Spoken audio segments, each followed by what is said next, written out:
Hello YouTube, welcome back to the Every Closet. My name is Stephanie and along with my beautiful partner Ethan, we are two full-time resellers on places like Poshmark and eBay. We sell used clothing and we share that journey here on YouTube with you. So in today's video, we're going to do something we haven't done in a very long time, which is a sort of tips and advice video. It's been a very long time since we've done this, so I think I have some new advice. But I know that we are going to be coming at this video from different parts in our reselling journey, right? There will be people who haven't started yet, or people who have just started and have a lot of questions. And then there will be kind of intermediate people who like it's a side hustle, it's really going, but they just want to take it to that next level, sort of intermediate. And then there will be the advanced people who've been reselling for years. And I still have advice for you people, also for us, that's just relevant no matter where you are in your business. So we're going to go over a few pieces of advice for beginners, for intermediate, and for advanced resellers. So let's jump right in with beginner tips.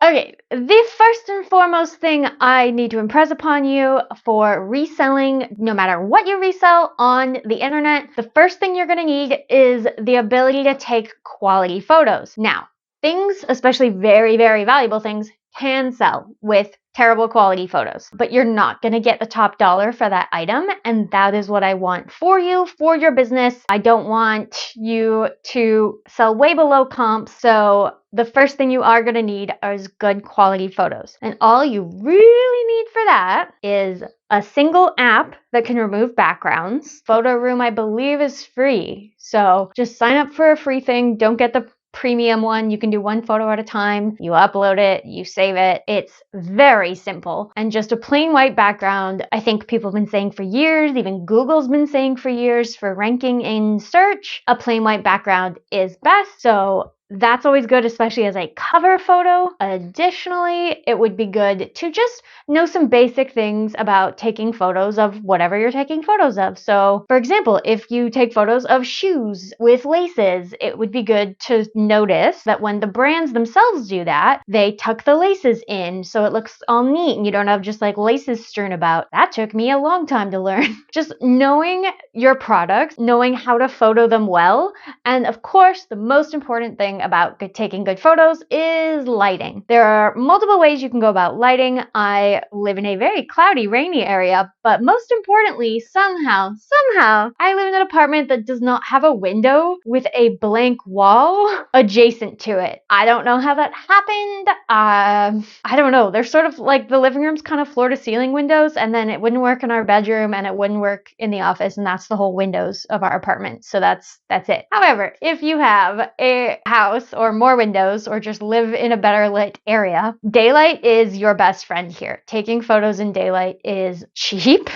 It's cheap and simple and easy, and daylight makes things look the way they actually look, which is nice. You don't have to tinker with white balance. You don't have to do any of that. You're just gonna use the sunlight. And so you'll kind of know based on wherever you're doing this, what hours of the day you get the best looking photos, and then just make that part of your reselling routine. I take photos in this spot, by this window, in these hours, and that can be a system that you bring into your business. If you can't do that though, there are alternatives. Of course, we've been using our photo tent since the beginning of our business. That is a pricey option. Before that, I had a white sheet. I had a laundry, like one of those foldable drying racks, and I would prop it up, and I'd put it on top of our coffee table, and then I would drape a white sheet over it. This is not me telling you to do that, because those photos sucked, but they were my first photos. You know, it will be a process learning what gets the best photos and looking at how other people do it, looking at like, oh, do I want those things you can put in shoes to make the shoe stand up,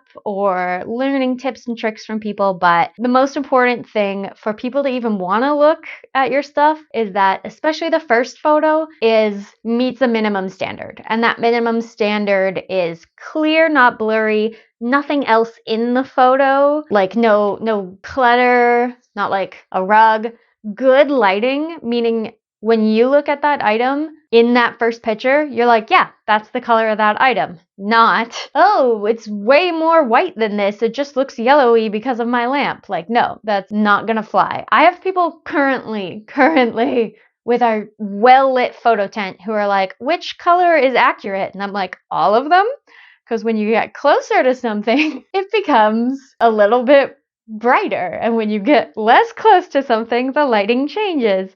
And I'm just gonna need people to start to understand that concept. But they don't, and assume they don't. Take all the hard work of looking at a picture out of it for people and just make it the clearest, best quality photo that you can. You know, lint roll things if there's going to be issues. You can seam things if there's like really obvious wrinkles.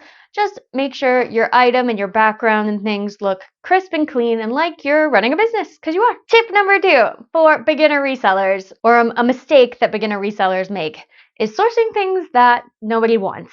So you can have the best photos and you can have the best setup and the perfect keywords and perfect descriptions and advertising everywhere so everyone sees your photos. But if you're advertising things people do not want to buy, they're not going to buy it. And this goes in 2 ways, 2 very main, like, pillar ways. Pillar 1 is no one cares about that brand and no one thinks it's worth anything secondhand. This is, you know, every brand has exceptions. I truly do believe that. I have sourced a Gap puffer jacket. I have sourced Old Navy before that was new with tags. I have sourced most brands you can imagine of clothing.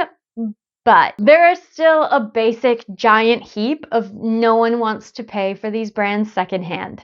Like, we've lowered it to the lowest price it can go while we still make $1 on Poshmark and no one's still buying it. No one wanted that. No one ever wanted that for money. They'd take it for free, but they don't want it for money. So you don't want to source those items, and that's usually like lower quality brands, or, you know, like Joe Fresh. If Joe Fresh is only selling a tank top for $8, how are you going to resell it for more than $8?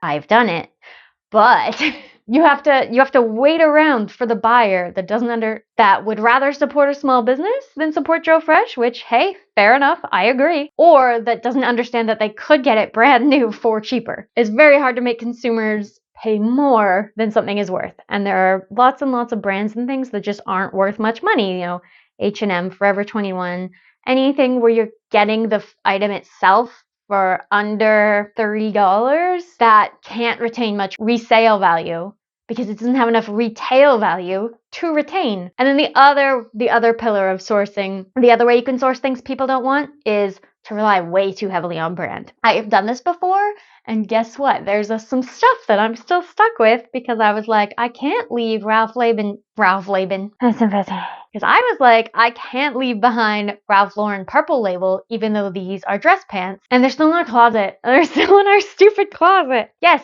Ralph Lauren Purple Label is the highest, well, one of the 2 highest tiers of Ralph Lauren labels. But no, not many people are shopping. And if they are shopping for dress pants, they're shopping for the cheapest ones. They don't want to pay retail.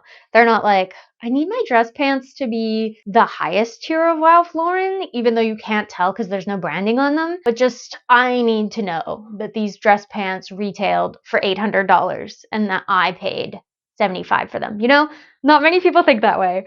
There are people who do want brand name things, but they don't want them in certain categories. I've found the worst categories for things like plain, unidentifiable items that just, you can't even tell it's designer. What's the point? Things that people need for specific purposes, not for looking good. Does that make sense? I feel like there's like clothing you wear because you have to wear clothes for whatever you're doing. Maybe you need steel-toed boots. Maybe you need a hat because it's raining. You know, like, I don't know. But then there's clothes you wear to be pretty and fancy and express your personal style. And they can combine. But like, I owned, back when I used to have a job, bad times, I owned a bunch of pencil skirts for like interviews and stuff. I have gotten rid of all those because I never liked them. I only wore them for interviews. And because of that, like, there is no brand, like, what's my favorite brand? Maybe Anya Hindmark. If you were trying to sell me a plain black Anya Hindmark pencil skirt, I'd be like, no, that's the worst thing Anya Hindmark has for sale. Why would I want that? Even on resale. The 2 things are, someone actually has to want it. They have to want to wear it. They have to find it cute or attractive or something that they want for a reason. And if that reason isn't weather and it's just to look pretty, then you're going to have a harder time selling things no matter what brand you're selling them in. That's just like a plain black skirt or black dress pants or anything like that. Yeah, so you have to remember when you're looking at the item, you can't just be like, this is a bolo, I'm putting it in my cart. You have to be like, great, it's a bolo. Now, does it have any flaws? Is it a good cost of goods that's still profitable? And does anyone want this? Is anyone searching for this item? And there's a whole range of that, right? Like we find a lot of Moschino. Some of it's plain and black and a sweater, and I don't pick that up. And then some of it is this beautiful black and white bow print sweater dress. And I was like, yeah, someone wants that. And so that can sell for a lot higher than say this Moschino item, which is very plain, same brand, probably similar cost of goods, but someone wants this, no one wants this. And if they do, they'd way rather get a crappier brand, honestly, because it's pretty plain and boring. That is my take. And yeah, that is one of the beginner mistakes I see a lot is just sourcing things people don't want. And again, the two pillars, people don't want things secondhand from stores that were already very cheap. And then people don't want things, or they don't want to pay up for things, even if they were so expensive, that are designer for no reason. Just because something is a bolo brand, even if it's Gucci, people don't always want it. So make sure it's something that people are going to actually buy. Category-wise, color-wise, cut, all that kind of stuff. If you're looking at something and you're like, I think that's ugly and it's boring, don't pick it up. I don't care what brand it is. Do not pick it up. Next, another beginner reseller piece of advice is to not price things too low. I used to do this. A lot of people start by doing this. And you see people, as their business grows, slowly their pricing gets higher and higher. And it's not because they got greedy or something. And it's not because part of it might be that they started picking up better stuff. Part of it's definitely that, actually. The main reason is you start to understand how these platforms operate. And how these platforms operate, at least the ones we use, Poshmark and eBay, very few people are going to come and pay your full price for your items. So that means you have to account for that when you're pricing them. If you're pricing something and you're like, yeah, someone should buy it within 10% of this and that's as low as I'll go, that's not the offers you're going to get. I constantly get 10, 20, 30, 50, 70% off offers. Don't take the 70% off offers, but I price my items so that even if I lower it, the price, even if I'm offered 30% off, and then you take out the fees, the shipping costs and time and all of our operating costs, basically, for that one item. If you take all of that out, I'm still making my benchmark profit. And if that's not true, then you got to bump that price up a bit higher. And it might sit there a bit longer. It might take a bit longer to sell, but I've had so many things. A really good example of this that we've done time and time again is a Sid Dickens tile. Sid Dickens tiles. They look like this, and we've sold about 15 of them. We got them from one of our consignment clients. Thank you very much. You're the queeniest queen. She's never going to see this, but whatever. Queeniest queen. She gave us all these Sid Dickens tiles. They're secondhand, but they're also limited edition. So these retail for 121 Canadian dollars here, I think, in Vancouver. We have sold all, and I mean 100% of the Sid Dickens tiles for her for over $100. So I've been offered 70. I've been offered 80, 90, and I can confidently go back and tell that person, like, I'm sorry, I know that someone else will give me closer to what I'm asking for. And I usually price them around $180, and we've had some sell for, I don't know what the highest sale we've had so far on Sid Dickens is, but the most recent one was someone paid $150 on eBay. So that's in US dollars, cha-ching, and they take less fees. So that was a pretty good one. We've had a few. It depends on the rarity of the tile, but nothing could happen to a Sid Dickens tile other than it breaking, or nothing could be printed on it that would make it worth less than $100 resale. So I've had someone be like, oh, but these only cost $100 retail. So 90 is my highest. And I'm like, great, yeah, 90 is below my lowest. So someone else will buy it. Man, they did that week. And I mean, it's not always that week. Sometimes it's months later. But if you know for sure what your item is worth on the resale market. Do not let people dip you below that with their crap. I had someone the other day. Oh my God. Don't listen to people's reasoning about pricing low either. I had someone the other day and they were like, it was a new tags men's sweater. The retail price of this sweater was $119. There was a little tag on it for a sale for $109. We priced it at $69. They offered $15. And I was like, no. So I countered something, 40 or something like that. And then they countered 20 and was like, sorry, I can't go above 20 because I've actually bought this exact sweater, new with tags, before on Poshmark, but the Posher didn't ship it. And I was like, yeah, that person, I didn't say this. These weren't the words I said. But in my head, I was like, that's because that person doesn't run a Poshmark business. They don't know what they're doing. They didn't even reply to you or ship your item. Like, that you're dealing with a completely different thing here. You're dealing with a full-time Poshmark seller versus someone who posted a few items, forgot about them, and never logged into Poshmark again, So people are going to tell you all sorts of reasons about why you need to let them pay less. If you know what your item's worth, stick to your guns, for one. And for two, price higher than you think. I just basically go to comps and then I add some.